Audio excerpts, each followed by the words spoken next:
Hello, beautiful community. Welcome back to the Divine Feminine Healers podcast. And I'm so excited to have Dr. Priya on the podcast today talking all about hormone health. I've been following her for a while on Instagram, and she has such great nuggets on women and understanding more about their cycle and how we can use holistic medicine to heal. So, welcome to the podcast.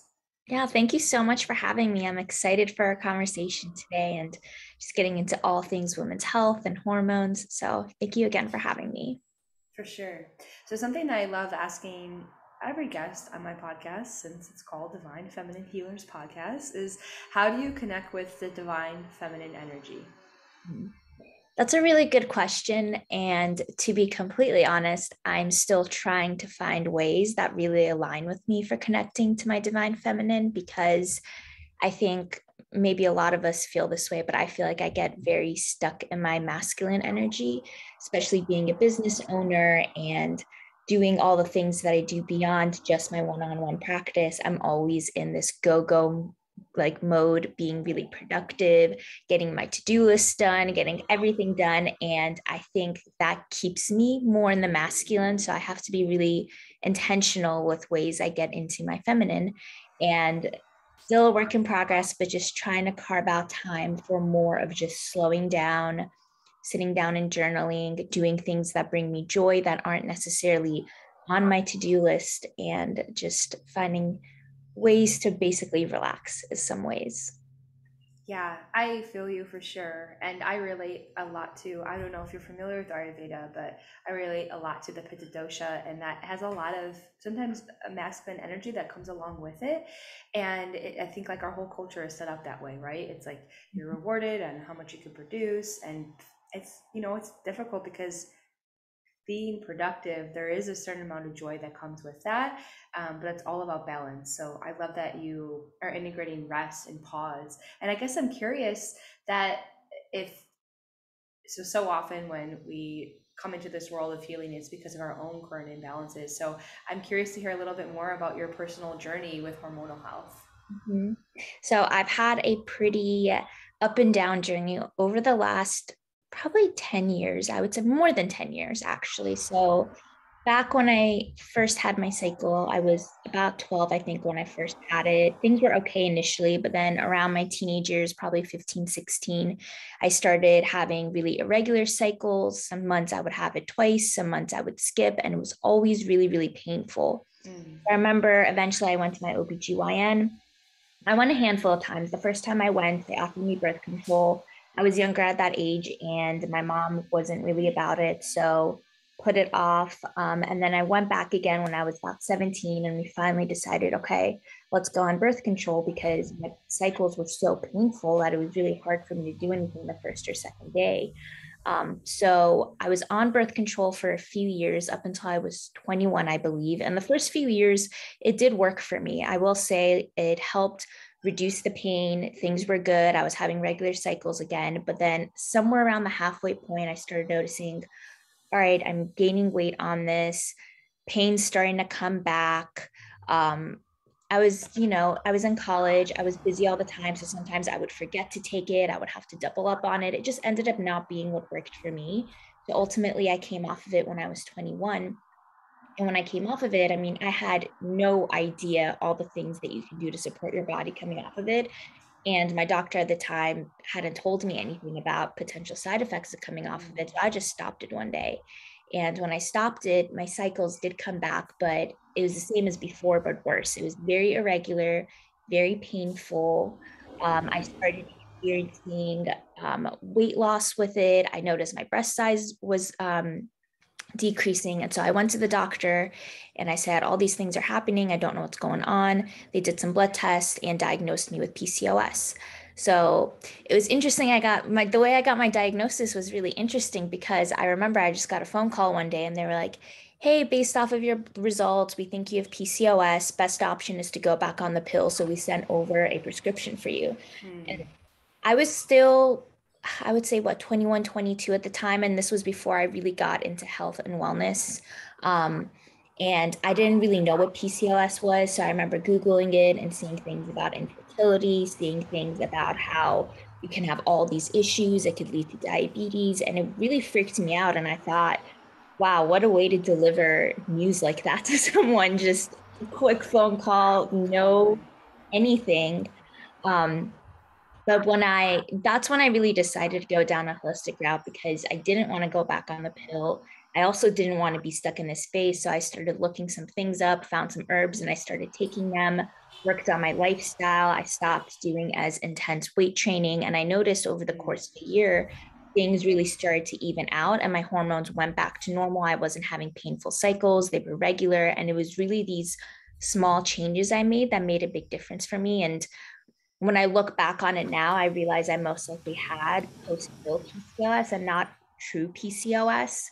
But at that time, I didn't have that knowledge. And if I'd just gone back on the pill, like who knows where my hormonal health would be at this point.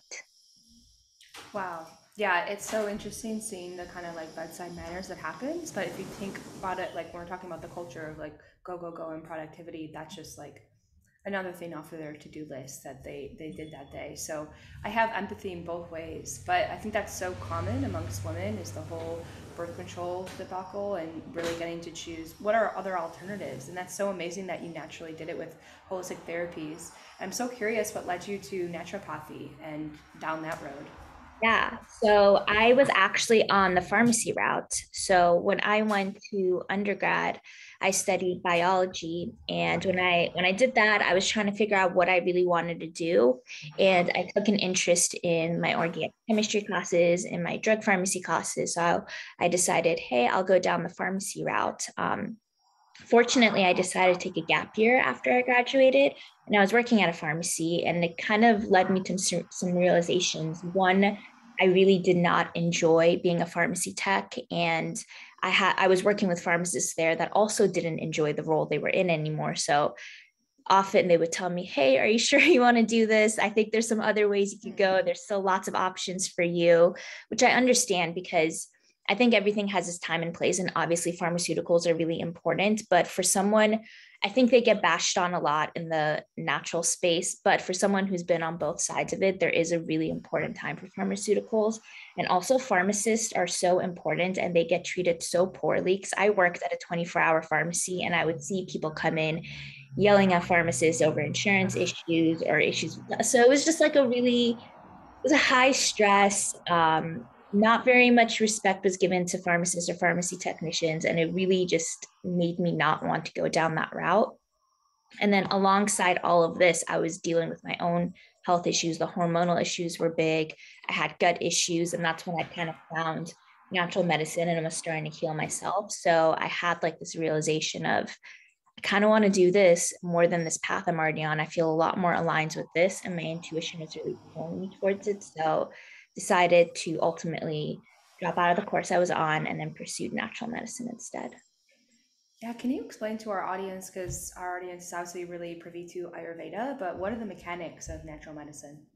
Yeah, absolutely. So, the way that I like to look at it is if you take a scale of different types of interventions that you can take when you have an issue, at the bottom is taking the lifestyle interventions of just changing diet, movements, things like that. That next step up the ladder might be something like taking a supplement like a magnesium. Next step up that ladder is getting into herbal medicine. After that would be pharmaceuticals. And then, of course, the higher levels of intervention like surgery, radiation, anything that might be warranted in certain circumstances. So, where natural medicine kind of sits is it focuses on kind of those first three pillars. So, it falls into more of like preventative medicine and also works really well for treating more chronic lifestyle based issues.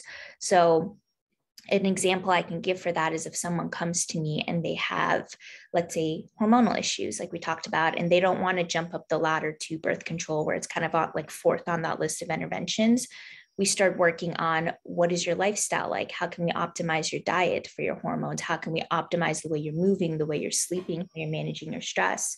And we talk about what nutrients could be depleted that are essential for hormones. Let's bring those into the mix. And then, of course, with certain lab work, we look into what herbs are indicated for what type of situations. So it ends up being a less invasive form of medicine and it really focuses more holistically, like finding the connections between all the organ systems and not just your internal, but how everything external is affecting your health too.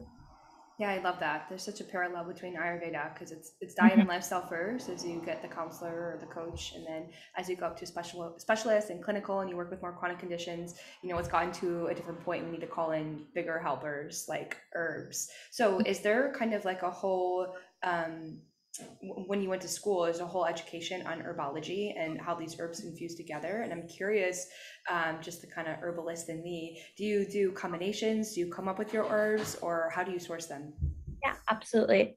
So our schooling is set up where it's 4 years. The first 2 years are really dedicated to this basic core sciences. So we're looking into like anatomy, physiology, biochemistry, like and diagnosing different conditions. So we get a really strong core there. And then in the final 2 years, we do get a lot of pharmaceutical training as well as herbal medicine, supplements. So it's kind of like we get both lenses of this is what conventional medicine does, but these are the alternatives that we can use, but also this is the limitations of at this point we would send them off for that higher intervention. So we get both views of it.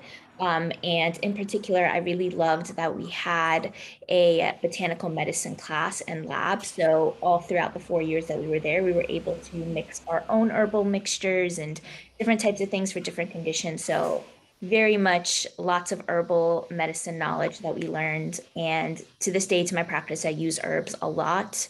Um, when I was in clinic, I would do my own mixes, but I don't have my own like herbal pharmacy right now, so I can't do my own mixes. So I source a lot from different brands. But generally, I like to focus on one herb or a couple herbs at a time and really getting like that potent therapeutic dose of it in, as opposed to too many things together. Yeah, I love that. And it's really cool that you have that education and background on pharmaceuticals too, just because it's such an intermediate, if Mhm. people are still like dipping their toes into holistic science and not ready just to go all the way there and or if they're transitioning off of birth control, and having that extra bit of knowledge is so important. Exactly. And I think this really does end up being the future of medicine because we really need to integrate both sides to be able to provide the best care for each person. Because I do think different people want different things. Like there are people that are always going to want to revert back to, I just want to take a pill for this condition. And that's fine. That's their choice. They can do whatever they want with it. And then there's people that are like, no, I really want to address like from the root what's going on. I want to figure out a way to undo this so that I don't have to be on something long term. So I think it's nice to be in a space where you can bring both together so that you can ultimately help as many people as possible. Because that should just be the goal of medicine always. Totally, totally. I love having this is the conversation that I love having, is talking about the future of how we're infusing these all together. And I often have doctors on here who were in the Western medical world and they end up going to more of the holistic world. And it's like there's still this gap of communication levels and being able to integrate. And I think this is such a good, yeah, medium place to live. So I'm curious to hear a little bit more about PCOS because it seems to be something that's coming up more and more in our community, and many women are facing. So, what is happening physiologically to the body when someone has PCOS? Yeah. So there's a number of things that could be happening. One of the bigger sources of PCOS ends up being metabolically driven, especially with blood sugar.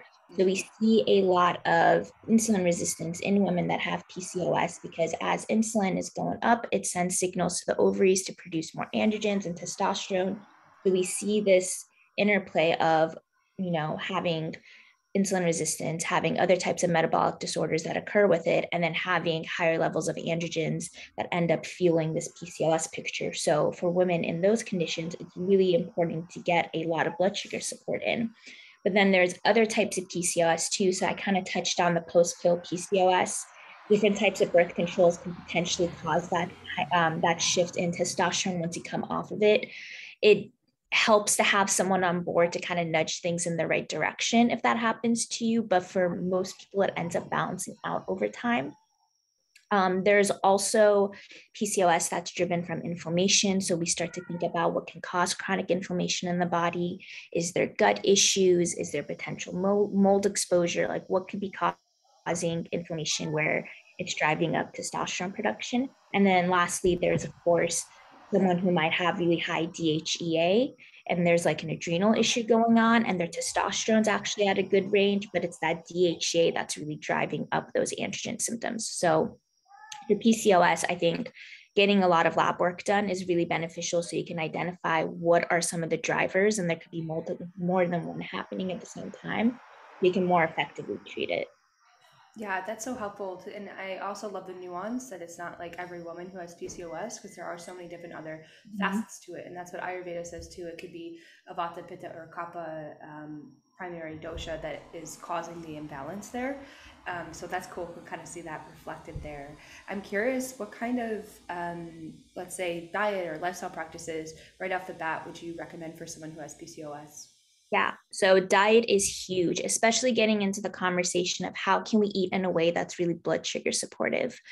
So a lot of women I work with, I've noticed this, and I think a lot of people in our society were so go go go that often we're skipping breakfast or we're just grabbing a quick coffee and maybe just one thing to snack on, and it's really not blood sugar supportive.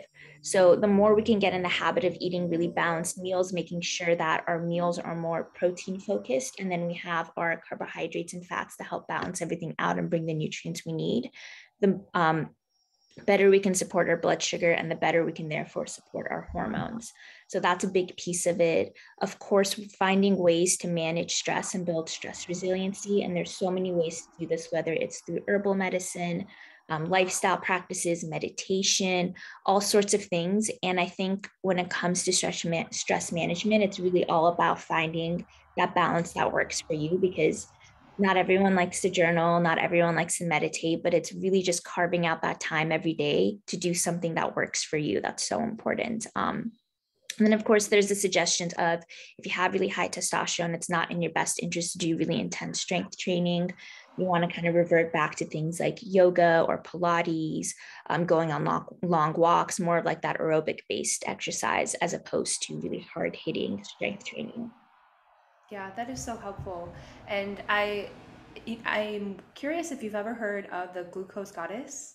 Yes, I love her page. Oh my God, it's so great. I that actually helped me so much. I never actually got tested for PCOS, but definitely had the signs for it. And her hacks have really changed the way that I look at glucose a lot and the spikes that can happen because being vegan, I always was really geared towards a lot of fruit, and that can really spike your glucose. And I would notice it, like I could see it in my face. The inflammation would show up right away after.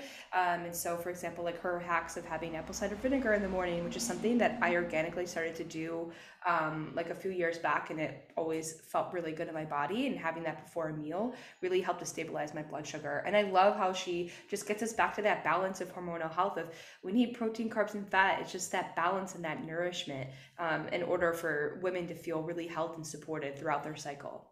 Exactly, because I see a lot women that have PCOS, they might get told go off carbs completely, which is not good because we need glucose for energy. It's our body's preferred energy source, but it's all a matter of how do we pair this mindfully with protein and fats and fiber so that it's not causing havoc to our blood sugar, because we do need all those elements. I'm very, very rarely, unless there's a certain medical condition, in favor of any diets that are like, you have to be like low this or high this. I just think that having a nice balance is what naturally is best for most people. Yeah, and when you talk about intuitive eating, like your body craves that, you know. I love trying out new things and kind of being that guinea pig for a lot of my clients. And even though Ayurveda has its own system, Mhm. I was diving into medical medium work because I really liked the celery juice, felt really good in my body. But oh my goodness, with all the fruit that is recommended in that diet, just was like my body did not want, and my body was just craving fats. And he believes in a diet that's just like low to like no fat at all. And it's so interesting when you can really listen to your body and what it's craving and trusting that and flexing that muscle. That truly is the epitome of intuitive eating.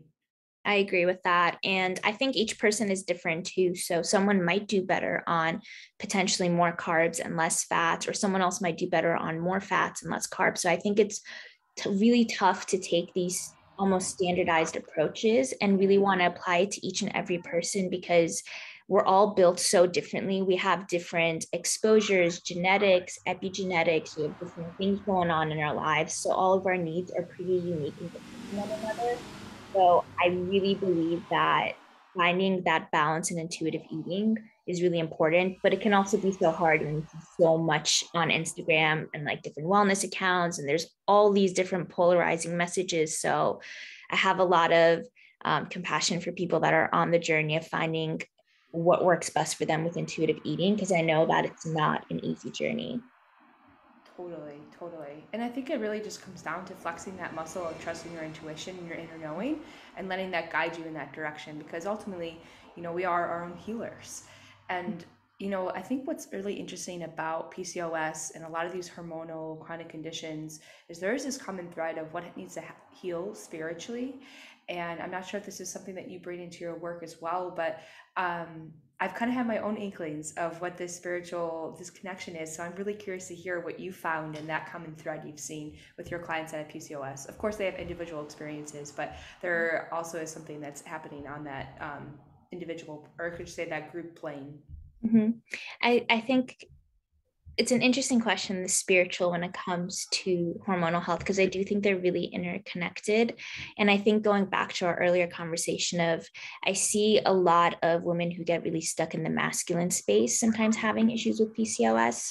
I felt that for myself particularly. So I think finding ways to balance the masculine and the feminine has been really helpful, but also working. So for me, one of the things that happened, and again, it's really hard to like kind of generalize across the board, but I've seen this with a few other people too, is I feel like I had a very blocked throat chakra. So there was just a lot of things getting stuck within me. And I feel like that alone, like all the emotions that get stuck, all the feelings, all the desires, everything that just kind of builds up within you and it's not able to be released properly can almost create on like a spiritual plane, almost like an inflammatory, stagnant picture. So I think that kind of contributed to it as well for me, because I noticed that the more I kind of stepped into who I was, listened to my intuition, and kind of followed along on these things that maybe traditionally everyone was like, what are you doing? Like, this doesn't seem like the right path, or like, maybe you should take this instead of doing all of this. But when I really blocked out that noise and listened to my intuition, I think I found the most healing. So something that I commonly do in my practice too with my patients. And some of them are really thrown off when I ask them, and some of them really enjoy when I ask this, is when we talk about certain protocols that we're doing, or let's say there's kind of a fork in the road in terms of, should we continue doing this or do you want to investigate this? And I always ask my patients, what is your intuition saying? Like, do you kind of have a gut feeling towards one way or another? Like, does this sit well with you? And again, some of them are really thrown off because I know in doctor's offices, no one ever really asks me, what do you think? And some of them are Sure. like, well, I don't know. I'm not the Yeah. professional. I don't know what I'm doing. But I'm like, no, like your intuition matters. Like, what do you feel? Like, do you feel like this is right for you in this moment? So I think that could be empowering too. Definitely. And it's like that system, for example, when you got that call about birth control and no education, no knowledge as to why I need to do it other than it would be best for you to get back on birth control. And I've had the same experience with OBGYN is the only solution and I was given the explanation the only way is because I need to protect my eggs. And I was like, explain to me, what does that mean? Why do I need to be on birth control? So I think the more that we can educate them and kind of give them all the tools and the knowledge, then they can feel more empowered to make those decisions. And it's definitely a flex though. Like you're like, what? I get to make the decisions on my own? Like, oh my goodness. But it also helps them to get them out of that victim mindset of, I'm a succumbed to this chronic condition for like majority of my life. And yeah, I love that you brought up the throat chakra connection. I find that the sacral and the throat chakra have this intimate relationship with each other because sacral is in the womb and then the throat also the thyroid physically, that's what's happening. And I think it really comes down to women being able to understand what their needs and their wants are and being able to express them. And a lot of times that comes with boundaries. So if I think about this stereotypical Pitta woman who is just constantly the leader, takes on everything, does everything for everyone, and is go, go, go. But where's the boundaries and where does she get to have a container where she gets to feed her own needs and her wants and tell people that, no, this is my own way and I'm trusting what my needs and wants are. That's trusting my intuition. So that's so cool. I was hoping and I had a feeling that you were aligned in that. Yeah. And I really think boundaries are so important, the way that you just mentioned. And I think they're so overlooked. And I'm a big believer that the mental health and spiritual health can make a huge impact on your physical well-being. And I think it's an intersection of health that's commonly overlooked. But I do strongly believe that the more you can step into what do I want, what is my intuition telling me, I'm going to establish these boundaries because it's important for me to take care of myself before I can take care of others, the more you'll see other pieces of your health fall into place too. Because even fundamentally at like the root of it, if you finally establish those boundaries and focus in on, I'm going to take care of myself, you're at least allowing that space for you to go seek help for certain things that you've maybe put off for a while. Totally, totally. Yeah, asking for help is so huge. We all need that level of support in some capacity or not. I'm curious to hear what are some of the results that your clients have experienced after working with you, and the clients that have PCOS or endometriosis. Yeah. Yeah, just to inspire our community. Yeah. So I work with so many different conditions, and I have some PCOS patients that have been able to come off of spironolactone without having any acne issues, which has been amazing. I've had women be able to have regular, trackable, healthy cycles, no more pain. I've worked with PMDD patients working on really getting their mental health in a stable place in that luteal phase. So there's so many things that we've worked on. And one of the biggest things I always tell my patients too is it does take a little while for the natural remedies to start to work. So please be patient with yourself in the process because it does take time. But overall, like just seeing someone be able to say, I have this one patient that comes to mind where she on the first day of her period would feel so sick, so nauseous. There have been times where she'd thrown up and to the point where she felt dizzy and passed out. And her normal OBGYN was like, it's okay, just take birth control, you're fine, PMS is normal. But now we've been working together, and after just a few months, she doesn't have those episodes anymore. And the pain is at a place where it's like, okay, I can actually tolerate it and go about my day to day. And it's just the beginning too. So she's going to continue to see improvement. So I think it's so rewarding to be able to give people the quality of their life back, because I think the biggest missing piece here too is that a lot of people don't recognize that if you have period issues, most times you're having issues in your luteal phase. That's like 2 weeks out of the month. That's half the year that you're struggling. That's no joke. Like if you're going around 6 months out of the year just dealing with moodiness, acne, bloating, fatigue, and then having painful cramps for a few, like it's just a lot on someone. And yeah, there needs to be more information and compassion around that. Yeah, it's so interesting that as women we harbor all these things and carry it around like it's no big deal, and it's just set to be normalized, and it's like, oh, we hate our periods and PMS symptoms are just the normal. It's like, let's normalize that we can heal on our own. And I think it's also that empowerment piece is so huge. Like you did that. You are the one who had to change your diet and your lifestyle practices. Of course, you had a really credible and experienced guide to help you along the way, but how empowering is that? Like I healed myself. Like that I think also gives us back to what our true self is, and like the confidence that we need in ourselves to trust our intuition from here on out. Exactly. Like I can make all the recommendations in the world, but at the end of the day, like you're the person who decided to stay committed to this, to change your lifestyle, to make those changes. Like it's all really on you. It's not like I can help guide, but I'm not the one that's changing you and what you're doing and healing you. It's really you healing yourself. And it's also amazing when you start to like pick up on little things yourself too. Like, hey, I had this one thing and I noticed it did this to my health. Like just that level of awareness and empowerment is so beautiful to have once you start to like really tap into your body wisdom. Yes, definitely.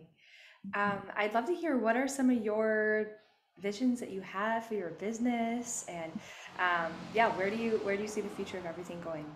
Yeah. This is such a tough question for me because I feel so essentially I don't know. And I tell people this. I've had conversations with people about this and they're always like, "What do you mean you don't know? Like you have a business, you should have all these elaborate plans, like 5-year goals, 10-year goals, things like that." But that's never really aligned with me as a person. Like I have really short-term goals in terms of I want to accomplish this within the next month or within the next like few months.